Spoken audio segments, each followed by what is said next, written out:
Flash Gordon, the film from the 1980s. So real quick, we're going to be talking about Max Von Sydow specifically. We're going to talk about the film and generalities. Obviously, Rogues Gallery, please chime in if you've seen Flash Gordon. And as we're commenting on different things, call out your favorite scene, call out your favorite design, anything that you love for this particular movie. So I'm going to call out something I love from this movie just real quick, and that is actually this. So I'm going to turn this light on. Hopefully, we'll be able to see a little bit better. This is actually the Flash Gordon, the movie storybook adaptation. And this has artwork in it by Al Williamson, who I've talked about on the show.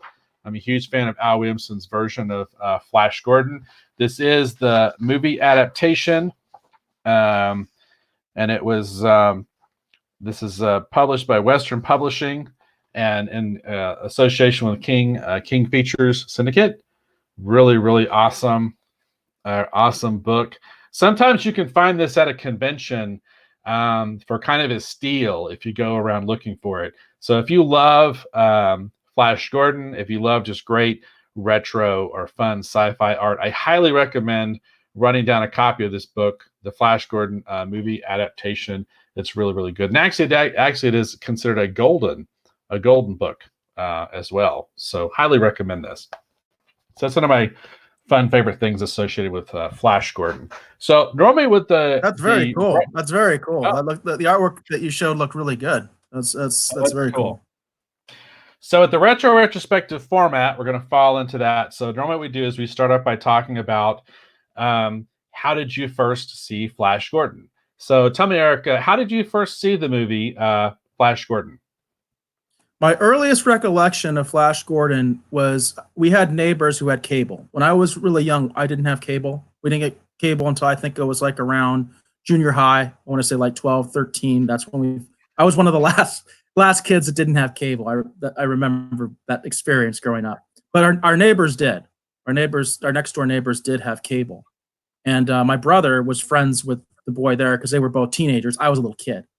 But they liked me. I was a little kid and everything like that. And I used to spend quite a bit of time at the neighbor's house. And I remember seeing the scene specifically of him on the rocket cycle, like which is near the end of the movie, on their TV. And my brother was older than me. I know he loved that movie and he was really into it. And him and his friends used to make up more lines for the Flash song because it's Flash. They would make up like their own little defender of the bathroom. They would do stuff like that, silly stuff like that, like defender of everything. They kept adding lines to it. I remember that distinctly as a kid that they just were like obsessed with that, and it was funny. And so that's my earliest recollection is actually being at the neighbor's house, and so I basically saw like the end of the movie first. You know what I mean? Just because the neighbors had cable. What about you, Dave? Well, my earliest memory of the Flash Gordon film is actually twofold. The first one is actually I remember someone actually playing the soundtrack on a cassette tape, and when it would just happen to be, it was actually I was over visiting a friend, and this was like a neighbor who was next door, and this guy was actually working on his car.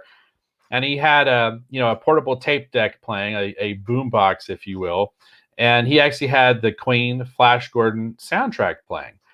And I could hear the lyrics, and I was like going, there's a Flash Gordon movie? Because I didn't quite realize that there was a Flash Gordon movie at that particular moment. I have talked about my love for Starlog magazine, but as a kid, I couldn't always afford nor always find current issues of Starlog magazine. So the Flash Gordon film I remember getting a Starlog was Dave. Getting a Starlog for me was a really big deal when I was a kid. I still have a couple issues, but I never had more than a couple issues. It was a big deal to get a Starlog for me as a kid. And that was the same thing with me too. I still actually have all of my original Starlog magazines actually in the back. So for me, it was the same thing. So I wasn't always up on everything that was happening. And then sometimes things would come and go from the movie theater and you wouldn't get the chance to see them until later. So you were familiar with them or aware of them, but maybe not as well versed in them. Now, I was familiar with Flash Gordon again because, like I said earlier, because of Al Williamson's work on Flash Gordon, because they used to actually take the original King Features strips, Al Williamson's work more than Alex Raymond's work, and they would take them and they would shoot photostats of them and then cut them apart and actually make little digest forms. One of my favorites is actually the Ice Monster on Planet something or other. I forget the whole title, but that's also back here in the back on one of the shelves. And I loved that as a kid. So I knew who Flash Gordon was, and I'd seen like the old movie serials like on television. But the first time I actually saw the movie was my mom will remember this. We had a neighborhood friend and my mom, and what they would do is they would rent movies on VHS, and then we would have like popcorn and pizza pockets back when pizza pockets were new, and there'd be a whole bunch of kids over, and so the families would come together and kind of share the cost of renting the movie, because sometimes renting movies didn't used to be cheap. Renting the movie and having dinner together. And so, we would all be sitting in the living room, and usually be two families with a whole bunch of kids, and we'd be eating pizza pockets and having popcorn and whatever, and watching like a couple of movies. And one night, one of the movies was actually Flash Gordon. Now, prior to that, because my thought is finally coming back to me, that's actually not the first time I saw Flash Gordon. I stand corrected. I did see Flash Gordon in the movie theater with my mom. And I don't know why this escaped my memory for half a second. But it was a movie. Well, you were pretty young, right? You were pretty young when this movie came out. I was pretty young. Yes, I was a little kid. So it was the movie marathon. I don't remember at the theater. My mom might remember it better than me, but and they showed a whole bunch of sci-fi films. It was like a marathon. So they showed Star Crash, if anyone knows what Star Crash is. They showed which I would love to do on the show. They did Star Crash. They did the theatrical cut versions of Battlestar Galactica, Buck Rogers, and they did Flash Gordon. And then the new movie that was out that weekend that was a part of this was actually Battle Beyond the Stars, Roger Corman's Battle Beyond the Stars. And I fell asleep through some of them. And I remember seeing some of Flash Gordon. I don't remember seeing all of Flash Gordon, so I might have fell asleep through part of it at one point, because that's a lot of movies for a young kid to watch. I remembered seeing most of Star Crash. Yeah. I remembered seeing all. Yeah, I saw all of Battlestar Galactica. I remember that. I saw most of Buck Rogers. I remember I saw a good portion of Flash Gordon, but not all of it. And I remember watching all of Battle Beyond the Stars. But my other more vivid memory, honestly, of watching Flash Gordon all the way through was actually that gathering with the families. And that was the first time I think I really kind of honed in on it and was really sucked in by the film. But I was familiar with who Flash Gordon was. But yeah, no, my first experience actually was in that movie marathon. Now that I remember, I was like going, wait a minute, that doesn't quite ring true. But those are the two times I remember seeing it as a young kid. Because the first time I didn't make it all the way through. That's not a reflection on the film. I want to tell you, I love this movie. Okay, it's not a reflection on the film. It's a reflection on the fact that we had like 4 or 5 sci-fi films back to back, and I was a little kid and I fell asleep. So, yeah. Bobby says he has a recollection of when he saw it. He said he saw it on station UPN 45 on an old TV with the 2 separate dials. I remember the 2 separate dials, Bobby. Yeah, I remember that. that Too. It came on after Enemy Mine with Dennis Quaid. That would be a good one to review, actually. Enemy Mine. That would be a good one to do too. That's been copied a lot. That's been Star Trek has copied it like multiple times. They've copied that. You know what I mean? Even one of the best episodes, I think, is kind of a copy, which is the Shaka when the walls fell and all that kind of stuff. Classic TNG. Yeah, I think that's Darmok. That one feels like Enemy Mine a lot. You know what I mean? So but there's an Enterprise episode that's a total ripoff. I mean, 100% ripoff of Enemy Mine, where Tucker crashes on this planet with an alien that almost looks exactly like the alien in Enemy Mine. Right. Yeah. Yeah. So Yeah, that's a So good one too. yeah, very cool, very cool. So that's how we originally first saw Flash Gordon. Just some quick details, actually, for the movie, real quickly. So this film was actually produced by Dino De Laurentiis, and this was actually a bit of a dream project for him. When you delve into actually making of information, they talk about how Dino De Laurentiis actually had a lot of the Flash Gordon Alex Raymond artwork comic strips actually reproduced in sort of like a style guidebook. And he kept referring back to it when people had questions and said, do it like this, do it like this. Additionally, too, he had actually acquired the rights to Flash Gordon.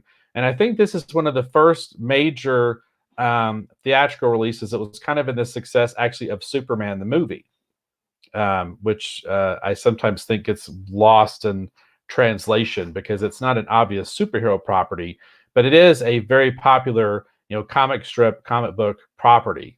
And that's kind of why he wanted to move forward with it. But my understanding is he quite loved it. This film was directed by Mike Hodges. The screenplay was actually by Lorenzo Simple Jr. There's another comic book connection there and pop culture connection because Lorenzo Simple Jr. actually was one of the writers on the Batman '60s television series. So in the movie, you're going to see a lot of camp, and they're kind of having a lot of fun. There's a lot of innuendo and sometimes just some overt things kind of here and there. And it kind of falls in line with a lot of the similar things that we actually see in the Batman 1966 television series. Of course, we want to get into the cast just real briefly. Again, Flash Gordon was created by Alex Raymond. The cast includes Sam Jones as Flash Gordon, Melody Anderson as Dale Arden, of course, the great Max Von Sydow as Emperor Ming, or Ming the Merciless. We have Chom Tapal as Hans Zarkov, Timothy Dalton as Prince Baron, which I love him in this movie. Brian Blessed, who I also love as Vultan, who is the king of the Hawkmen. Peter Wingard as Clytus, a really great villain. And Mariangelo Malato as Kala, which is she's sort of like his assistant. It seems like a lot of the villains have a lot of right-hand people. Like Ming has one. His daughter kind of had, like everybody has like a right-hand person, that assists Yeah.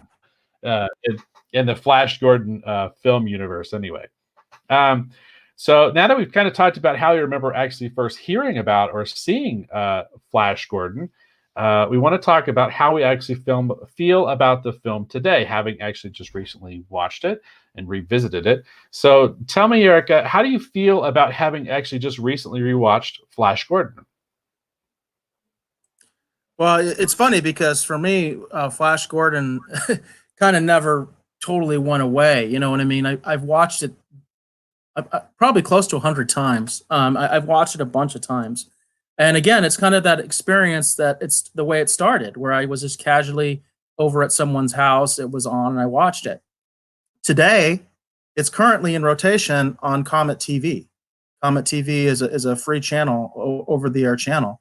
I have it. I can get it with my antenna. Every time it's on, I just watch it. Regardless, and it's kind of like that first time. I almost never see it from the beginning to end. I have seen it from beginning to end, but I almost never do because I just watch it wherever it's at in the story. I told you that the last time I watched it, I think it started at the point where Flash was executed. That's where I came in at, when Flash is killed, and so yeah, I constantly see it all the time. Obviously, I enjoy it because anytime it's on, I watch it. Recently, my brother actually purchased a copy of it, and he introduced it to my kids, and we all watched it together. We had a movie night, and they all liked it. They all enjoyed it. So it still holds up, even with a young audience, with a new generation. It has a charm. It just has a certain charm to it that I think is timeless. You know what I mean? It's almost like a time capsule in a lot of ways, because I remember like the first way that I actually heard about the character Flash Gordon was because of my dad. My dad had grown up, watching Flash Gordon, and he had one of those 8mm films of Flash Gordon, one of the serials. Right. And we right. used to have movie nights, and he would show that. So that was silent because it was 8mm, but I already knew the character, and some of those designs, from the serials are right in this movie. I mean, they took them like verbatim, the guards and stuff like that. They're just like exactly the way they were in the serials, So it really does span generations, because my dad was a Flash Gordon fan. I don't know if he really liked the movie, to be honest with you, but he was a Flash Gordon fan. I was, and my kids liked it too. You know what I mean? So it really has kind of like a timeless quality and charm. It's not going to be for everybody. Some people are going to feel like the effects are very dated, and they are, but I think that actually enhances the charm of the film. You know what I mean? So there's just something to it. And of course, I mean, we would be completely, out of our minds not to mention the soundtrack. You know what I mean? Yeah, yeah. I own the soundtrack. I don't personally own a copy of the movie, but I do own a copy of the soundtrack. My brother has the movie. I have the soundtrack. You know what I mean? The soundtrack is it's like nothing else. This is Queen, like in top form. You know what I mean? Freddie Mercury, almost godlike. You know what I mean? As far as a singer at that point, you know what I mean?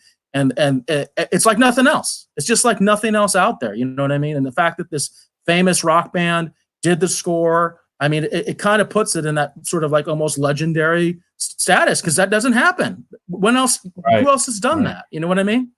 Who else has done that? Very few bands have actually done soundtracks for movies, which would be cool if more did, because it really stands out, right? It stands the test of time. People still remember the Flash. You know what I mean? Like it just, and of course, only Freddie Mercury could hit those notes. You know what I mean? So. Right. I do a terrible job with it, but I mean, he just had that voice, So yeah, there's a lot of charm to this movie. And like I said, every time it's on, I watch it. No, I've rewatched this film so many times, and I've like I said, I've loved it since I was kind of reintroduced to it, and it's such a fantastic film, and so many people love this film. For example, Alex Ross, who's one of the premier, if not one of the major, definitely one of the major comic artists, I'd say within the last several.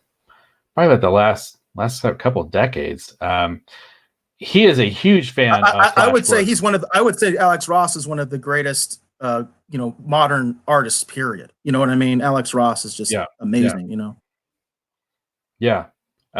He's a huge fan of Flash Gordon, and there's been a lot of amazing things that have actually come about just because he's such a huge fan. Like a retro film that has cult status. This is one of those premiere films. I mean, this is one of the marquee films that has that unique cult status. The design work on the film is impeccable. Have you seen Ted? Yes, I have. Yeah, all the Flash Gordon stuff, and they actually got the actor, and I mean, it was. I really liked that. I mean, I really related to that. And I thought it was so funny that was like their Star Wars. It was like their movie. Like they loved it more than anything. You know what I mean? And Sam Jones is he is such a great guy. Like if you ever have the chance to meet him at a convention, I highly recommend it. He's such a great guy. I've met him on multiple occasions, and I've had the opportunity to chat with him at San Diego on many occasions. The first time I actually met him, it was kind of weird because my wife and I, who we'd been together for a long time, we were together for a long time, and then we kind of got married in a weird sort of way. Like we didn't date and then get married and we're together. We dated, lived together, and we were basically like a married couple, and then we decided to get married kind of a little bit later on. And it was interesting because the first time that I met Sam Jones, we had actually just recently gotten married, and so when we were talking and he discovered that, he's like, oh. He's like, marriage is such an important thing. And he's like, and he pulled me aside. He actually pulled me aside. And he's like, I don't want you to make some of the same mistakes that I made. So I'm going to give you some advice. So Flash Gordon actually gave me some advice to help me. That's awesome. Flash Gordon gave you marriage advice. Yeah, he did. Awesome. And his advice was totally right. But just, he's a super nice guy. This is such a wonderful character and a role for him to be associated with because it's such a great hero. But part of what we're doing here is we're doing a spotlight, hopefully on Max Von Sydow, because he just recently passed. And I love his portrayal as being the Merciless in this film. Absolutely love it. Oh yeah. So, it's iconic. It's iconic. There's this note. Oh yeah. Yeah. So here real quick, I'm going to show you this just out of this book here real quick. This is, of course, the one of my favorite scenes from the movie. This is where Ming the Merciless kind of confronts Flash Gordon, and I love these lines from this scene. So they're kind of talking, and he's kind of laying it out for him what's going to happen, and he tells him. Flash says, why would you do that? Because he wants to give Flash Gordon a kingdom of his own to rule over. And he says, you're a hero to the people. You've survived every peril in Mongo. Your name is whispered in the streets. You even slew the dreaded Clytus. Who better than you to rule a kingdom? And then my favorite line is we kind of narrow it down. And there's this great scene in the film where he talks about, it says, then your answer is no, a pity. I'd much rather have you on my side than see you scattered to atoms. And he kicks this cup like off into the oblivion. I love that scene. Max von Sydow is so great.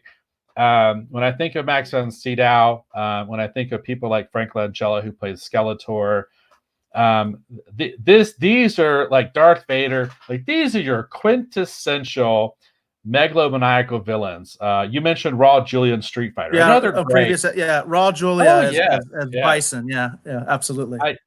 This film is worth watching just to watch Max von Sydow do one of those, in my mind anyway, quintessential, classic, iconic, megalomaniacal dictator villain. It's wonderful just how controlled he is with everything, and how even when I picked this image specifically for this moment, because there's this scene where Flash has the sword and he's going to cut him down, and Ming is basically beaten. And Ming's reaction to Flash is like, how dare you? How dare you raise a sword to me? Who do you think you are? Like, it's just such a great villain portrayal. So, yeah, it's a kind of the image that's up there right now is when he's when Ming is defeated and he's coming at him with the sword. Yeah, that's a very standout scene. Man of Sand mentioned, he said, I remember Sam Jones, Flash Gordon, also being in The Highwayman, which I'm not familiar with that. But he said, along with Diana from V and Tuvok. Yeah. And I did watch V, and I have watched Voyager, so I'm familiar with those actors. But are you familiar with The Highwayman? I am familiar with The Highwayman. Some people, for those of you who have the DC Universe app, I don't know if it's still on there because I'm currently not subscribed to DC Universe, but I was. For a time there, you could actually watch the Spirit TV pilot. Spirit is a character created by Will Eisner. Oh, wow. I would have liked to have seen that. Sam Jones actually plays the Spirit. And I knew that. I did know that. Commissioner Dolan's daughter is actually Major Kira from Deep Space Nine. Really? Yep. How old is she in that? She's pretty young. It's like a kid, or is she like a teenager, or what? No, she's probably late teens, early 20s. She's kind of the love. She is the love interest for the Spirit. So she's young, but she's not too young. But one of the things that's great is it's a really great transfer. So one, you can see the fact that they didn't have much of a budget, but number two, it's just a really great transfer. And if you love Will Eisner's character, the Spirit, it's definitely more faithful than the big budget film that they did many years later. In my mind, I'm happy to say I actually met Will Eisner once. Well, that was back when I was with the Phoenix Comic-Con on staff, and I invited him to the show. And unfortunately, I think the next year he died. But I did get a chance to talk to him, and I invited him to Phoenix, and he took my card. He was interested, but I think like within a year he died. So I had a nice little conversation with him.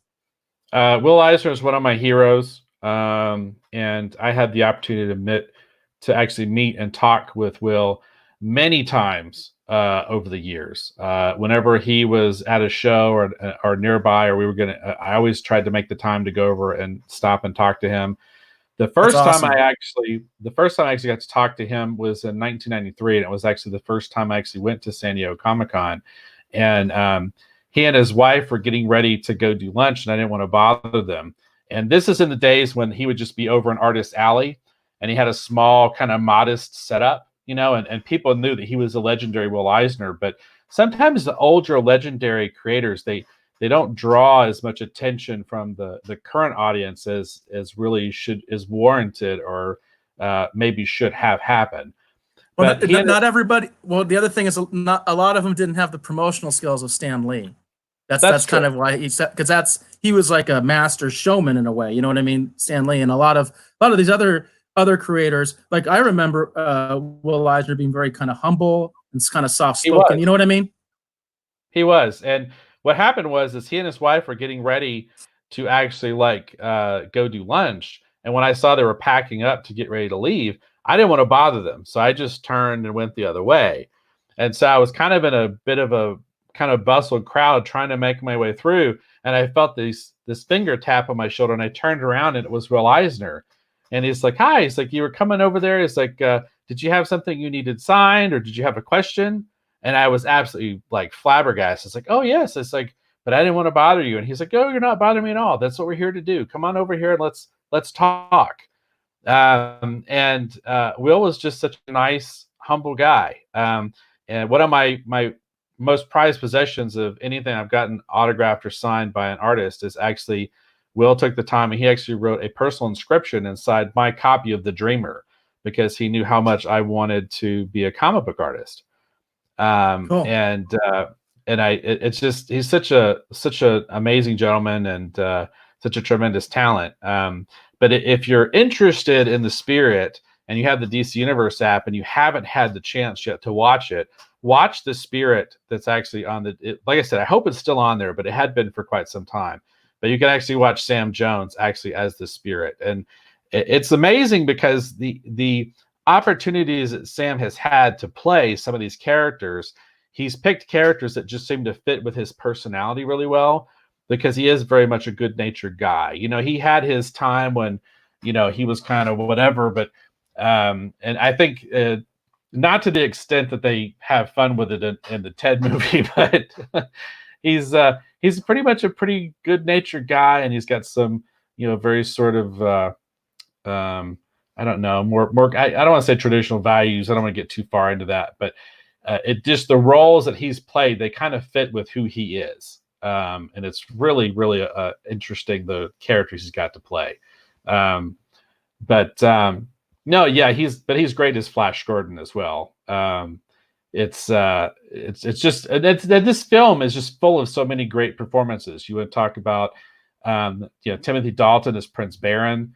I love that scene where they're battling on the disc with the spikes, and Flash actually reaches out to actually save him and pulls him back up on the platform, and then he delivers that great line, "Where you go, I follow." Because Timothy Dalton plays this movie straight, straight, and it's so great because you have some people that are chewing this scenery, like Max Von Sydow. You have Timothy Dalton playing it straight. You have Brian Blessed, who's got it turned up to 30. Like if the dial goes to 10, he's got it turned to 30, you know, and it's just so entertaining to see all these different, you know, ways growing up, growing up, the Hawkmen were my favorite. That was my favorite as a kid. I loved the Hawkmen. And I'd also seen I think it was I can't remember which studio did, but they did a cartoon too. They did an animated film around that time. Yeah, Filmation. Actually, yeah, Filmation. When we talked about last time, we were talking about He-Man, last episode. But yeah, they did a pretty good animated film, and I remember that one very well too. And I loved the scene when they attacked the Hawkmen. I always remember that scene when they attack the Hawkmen. The Hawkmen are all trying to fight, and Ming has these like spaceships and stuff like that, and they're fighting the Hawkmen. I just always thought that was really cool. So I always liked the Hawkmen. The Hawkmen always stand out to me, and of course. The actor who played the King of the Hawkmen, he was also on one of my other favorite shows, which is Blackadder. So he was on Blackadder as well, and I love, and he's like the same character in Blackadder because he's the king. You know what I mean? I don't know if you've ever seen Blackadder, but it's like the same character. So yeah, he's been in a ton of stuff. Yeah, and he's such an iconic genre, kind of character actor. And then that's what this film's full of. He's a character. He's a character. Yeah. That, you know what I mean? He's definitely a character. Yeah. It's interesting too because I think Flash Gordon is the only character I think so far that we've almost covered in almost every single iteration on the show.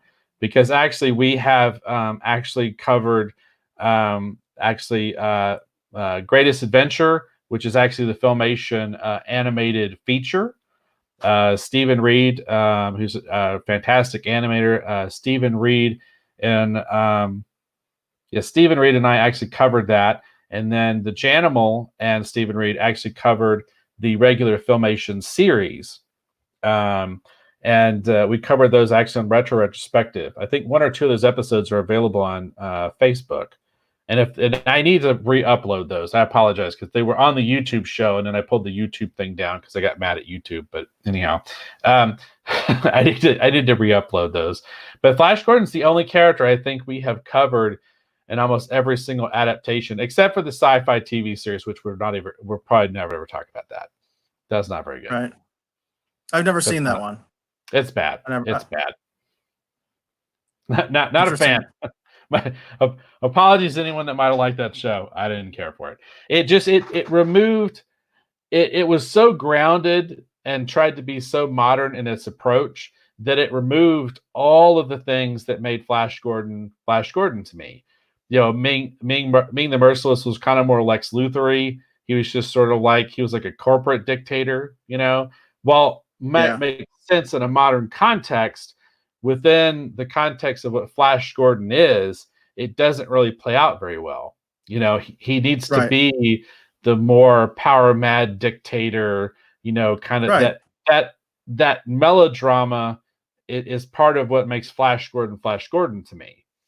So yeah, I agree. Yeah, absolutely. Yeah. And of course it's grounded also in those old serials and all that kind of stuff. So yeah. So yeah, no doubt. Yeah, I feel like those are just important concepts. So very cool. Yeah, and also I think the design too. The design is also very grounded in like the serials and stuff. They didn't really mess with it, and I like that aesthetic. You know what I mean? Like you don't really see it anywhere else, you know, except like Buck Rogers, the old Buck Rogers type stuff. But I like it. I like the approach that Buck Rogers did too in terms of kind of redoing everything. But I like the fact that the Flash Gordon is kind of so retro. It's not really a reflection of its time. Again, it becomes timeless because of that. You know what I mean? Because it isn't a reflection of its time. Right. And they did make some changes too, because in the original comic strip, Flash Gordon was a champion polo player. And then this one, he's a football player.